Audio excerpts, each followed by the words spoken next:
আসসালামু আলাইকুম এভরিওয়ান, সজীব বলছি যুক্তরাজ্য লন্ডন থেকে। আশা করি সবাই ভালো আছেন। আজকে আমি ডিসকাস করব যুক্তরাজ্যে একজন ছাত্র কত টাকা ইনকাম করেন, কত টাকা ব্যয় হয় এবং তার পক্ষে যুক্তরাজ্যে পড়াশোনার যে টিউশন ফিটা রয়েছে সেই টিউশন ফি ম্যানেজ করা সম্ভব কিনা। তাহলে বুঝতে পারছেন, যদি আপনার প্ল্যান থাকে 2026 অর 2027 এর মধ্যে আপনি যুক্তরাজ্যে একটা স্টাডি পারমিট নিয়ে চলে আসবেন, এই ভিডিওটি হতে পারে আপনার জন্য খুবই গুরুত্বপূর্ণ। আপনি খুব সুন্দর করে প্ল্যান করতে পারবেন। তাহলে আপনি শুরু থেকে শেষ পর্যন্ত দেখুন, জানুন, বুঝুন, সুন্দর করে প্ল্যান করুন। প্ল্যান করে যদি মনে করুন যে যুক্তরাজ্য আপনার জন্য পারফেক্ট, তাহলে চলে আসুন। এসে আপনার যে শিক্ষাটা রয়েছেন, আপনার যে ড্রিমটা রয়েছে হায়ার স্টাডিজের, সেই ড্রিমটাকে আপনি ফিল আপ করে নিন। তাহলে চলুন আমরা স্টেপ বাই স্টেপ জেনে নেই যুক্তরাজ্যে একজন ছাত্র কত টাকা ইনকাম করতে পারেন। প্রথমে আমি যে বিষয়টি আলাপ করবো সেটা হচ্ছে একজন ছাত্র যুক্তরাজ্যে কত ঘন্টা কাজ করতে পারেন।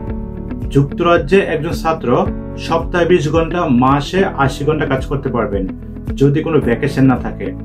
ভ্যাকেশন বাদ দিয়ে অন এন এভারেজ 20 ঘন্টা কাজ করতে পারবেন এবং মাসে হচ্ছে 80 ঘন্টা কাজ করতে পারবেন।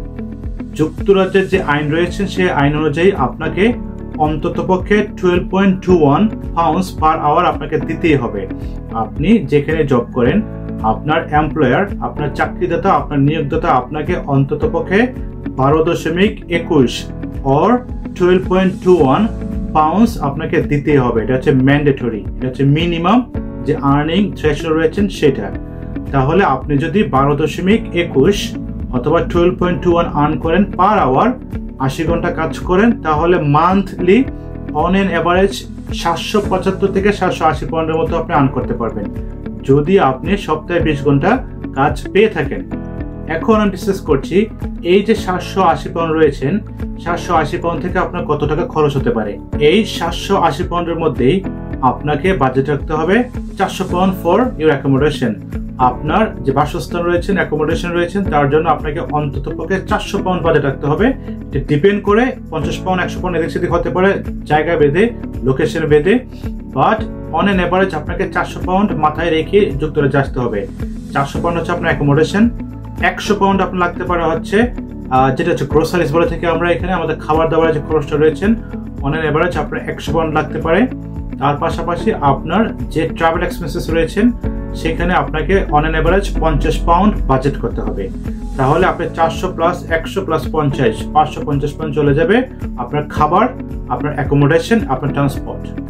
তারপরে আপনাকে on an average 100 pound budget রাখতে হবে আপনার ডেইলি এক্সপেন্সেসের জন্য। ডেইলি এক্সপেন্সেস মানে হচ্ছে আপনি কাপড় চোপড় কিনতে হবে, আপনার ভার্সিটিতে যেতে হবে, আপনার ভার্সিটিতে প্ল্যান থাকতে পারে, একটা ট্যুর থাকতে পারে, আপনার রিসোর্সেস আপনি কিনতে হতে পারে, বই কিনতে হতে পারে, অন্যান্য যে এক্সট্রা রিসোর্সেস রয়েছে সেগুলি আপনি কিনতে হতে পারে, অথবা কারো কাছে কোনো সাপোর্ট নেওয়া লাগতে পারে, টিউশন সাপোর্ট নেওয়া লাগতে পারে। সবকিছু মিলে আপনাকে আরো অন্তত পক্ষে 100 পাউন্ড বাজেট রাখতে হবে। তাহলে 400 পাউন্ড হচ্ছে অ্যাকোমোডেশন, 100 পাউন্ড হচ্ছে খাবারের খরচ, 100 পাউন্ড হচ্ছে আপনার ডেইলি নেসেসারি যেটা রয়েছে সেটার জন্য, এবং 50 পাউন্ড রয়েছে আপনার ট্রান্সপোর্টের জন্য। তাহলে 650 পাউন্ড চলে যাচ্ছে 775 পাউন্ড থেকে অথবা 80 পাউন্ড থেকে। তাহলে আপনার থাকবে হচ্ছে 100 থেকে 125 বা 30 পাউন্ড। আপনি বুঝতে পারছেন, যদি 125 থেকে 130 পাউন্ড করে সেভ করেন পার মান্থ, আপনি আপনার যে টিউশন ফি বাকি থাকবে, বাকি যে 50% টিউশন ফি 6000 থেকে 7000 পাউন্ড, সেইটা কখনোই দেওয়া পসিবল নয়, কোয়াইট ইম্পসিবল। আপনি আপনার 20 ঘন্টা কাজের মাধ্যমে কখনোই টিউশন ফি দিতে পারবেন না। আপনি যেটা করতে পারেন, আপনার লিভিং এক্সপেন্সেসটাকে সুন্দর করে এখানে আপনি ম্যানেজ করে নিতে পারবেন। তারপরেও কিছু এক্সেপশনাল স্টুডেন্ট রয়েছেন যারা more or less cache job করে, তাদের যে বাকি যে টিউশন ফি রয়েছেন 7000 পাউন্ড বা 8000 পাউন্ড, সেখান থেকে অন এন এভারেজ 50% পর্যন্ত ম্যানেজ করতে পারেন, এবং সেটা হচ্ছে অ্যাবসলিউটলি ইলিগাল ওয়েতে চাকরি করে। আপনি এখানে ক্যাশে জব করতে হবে, যেটা হচ্ছে অ্যাবসলিউটলি ইলিগাল। যদি আপনি ধরা খেয়ে যান, আপনাকে সাথে সাথে ডিপোর্ট করে বাংলাদেশে পাঠিয়ে দেবে।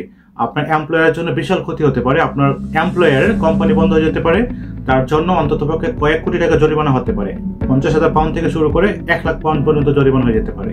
সো বুঝতে পারছেন, এটা হচ্ছে খুবই ডেঞ্জারাস। আমি সবসময় এটাকে ডিমোটিভেট করে থাকি, বাট সামটাইমস কিছু কিছু স্টুডেন্ট আছে যাদের হচ্ছে খুব আত্মীয় স্বজন আছে, এখানে ক্লোজ আত্মীয় স্বজন ব্যবসা আছে, তারা তাদের ব্যবসায় ওদেরকে নিয়োগ করে মোটামুটি যে টাকাটা রয়েছে, টিউশন ফি রয়েছে, সেটার 50% পর্যন্ত তুলে ফেলতে পারে। বাট 100% তোলাটা কোয়াইট ইম্পসিবল। এটা হচ্ছে অন এভারেজ। যদি আপনি 1 বছর একটা কোর্সের জন্য এসে থাকেন, মাস্টার্স প্রোগ্রামের জন্য এসে থাকেন, তাহলে আপনি বুঝতে পারছেন আপনার যে 1 বছরের কোর্স সেটার জন্য আপনি কখনো টিউশন ফিটা ম্যানেজ করতে পারবেন না। যদি আপনি ব্যাচেলর জন্য এসে থাকেন, 1 বছরের টিউশন ফি দিয়ে আসেন, ফার্স্ট ইয়ার টিউশন ফি দিয়ে আসেন, second year tuition fee on average 50% manage করতে পারবেন, বাকি 100% টিউশন ফি ম্যানেজ করা সম্ভব নয়। লিগ্যাল ওয়েতে কাজ করে আপনি কখনোই পারবেন না, কারণ আপনি যখন 3 বছরের ব্যাচেলরের জন্য আসবেন, 1 বছর টিউশন ফি দিয়ে আসবেন, বাকি যে 2 বছর রয়েছেন সেইখানে আপনি 50% কিভাবে আর্ন করতে পারবেন, 50% কিভাবে ম্যানেজ করতে পারবেন, সেটা হচ্ছে আপনি আপনার ফার্স্ট ইয়ারে কিছু ছুটি পেয়ে থাকবেন, summer break, star break, half term break, Christmas break. ওই ব্রেকগুলোতে আপনি কাজ করে মোর অর লেস আমাদের যে 50% রয়েছেন 50% আপনি সেভ করতে পারবেন সেকেন্ড ইয়ারে, বাট বাকি 50% আপনাকে ইদার লোন করতে হবে অথবা দেশ থেকে নিয়ে আসতে হবে। তাহলে কখনো একটা স্টুডেন্ট কোনোদিনই সম্পূর্ণ টিউশন ফি ম্যানেজ করতে পারে না আনটিল সে ইলিগাল পথকে বেছে নেয়, যেটা হচ্ছে খুবই ডেঞ্জারাস, খুবই বিপজ্জনক আপনার জন্য এবং আপনার এমপ্লয়ারের জন্য। এখন আমার সাজেশন হচ্ছে, যদি আপনি যুক্তরাজ্যে আসতে চান, অন্তত পক্ষে 1 বছর টিউশন ফি দিয়ে চলে আসুন। আশা করি 1 বছর টিউশন ফি দিয়ে আসলে আপনি এখানে সুন্দর করে একটা পার্ট টাইম জব করে আপনার যে লিভিং এক্সপেন্সেসগুলি রয়েছে, লিভিং খরচগুলি রয়েছে, সেগুলি ম্যানেজ করে আপনার পড়াশোনাটা কমপ্লিট করে তারপর যদি আপনি জব পারমিটে চলে যান, তারপর যদি একটা স্পন্সর জব পেয়ে যান, আপনার লাইফটা খুব সুন্দর করে আপনি এখানে গুছিয়ে নিতে পারবেন। বাট আপনি কখনো এক্সপেক্ট করবেন না 50% টিউশন ফি দিয়ে বাকি 50% এখানে এসে আপনি তুলে নেবেন।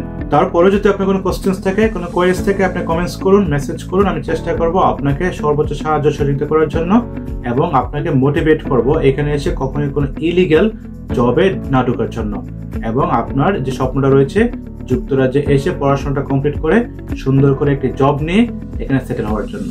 ভালো থাকবেন সবাই, আল্লাহ হাফেজ, বাই বাই।